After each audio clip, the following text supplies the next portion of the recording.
Upat ka individual ang patay, lakip ang usa ka 1-year-old nga baby girl aton sa disgrasya tali truck ug baobao sa Taguluan, Misamis Oriental.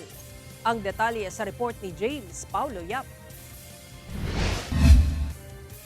Nabaligtad nga tanker truck ug nahulog sa pangpang nga bao-bao. Ingunani ang sitwasyon sa Upper Santa Ana sa Taguluan, Misamis Oriental. Human ang usa ka dakong disgrasya nga gikalambigitan sa duha ka mga sakyanan pasado alauna sa hapon ni adtong adlawng Sabado. Sumala sa Taguluan Municipal Police Station nga nawad-an kun og brake ang tanker truck nga palugsong ni adtong tungura. Hinungdan nga gidaro niini ang iyang kasugat nga bao-bao. Sa kakusog sa impact, natuwang ang truck ug nahulog sa bakilid nga bahin ang bao-bao. Ang Vehicle 1, gikan siya sa ang barangay Santa Ines, Malitbog, Bukidnon.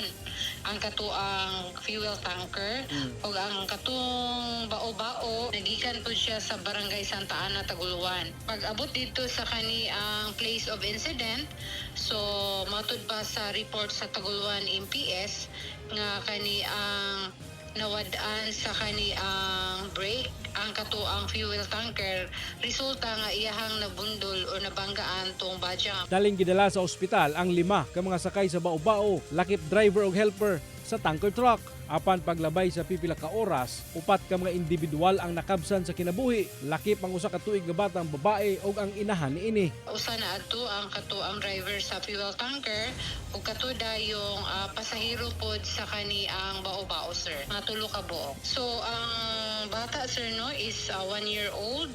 Babae, sir, nga bata, no, 1-year-old ug katuda yung uban po dahil niya at katong baby Jane pod nga 34 years old ug kato Silvestra pod, no, nga 61 years old. Hinuon luwas ra ang helper sa maong tanker truck, lakip ang driver sa bao-bao ug ang igsuon sa namatay nga bata na usa ka 3 anyos. Sa karon aduna naman sab kunoy inisyal nga panagsabot ang kumpanya sa truck ug ang mga banay sa namatay. Wala may pahayag ang pamilya sa mga namatyan. Sublay nagpahimangno ang PNP nga siguruhon nga anaa sa maayong kondisyon ang mga sakyanan.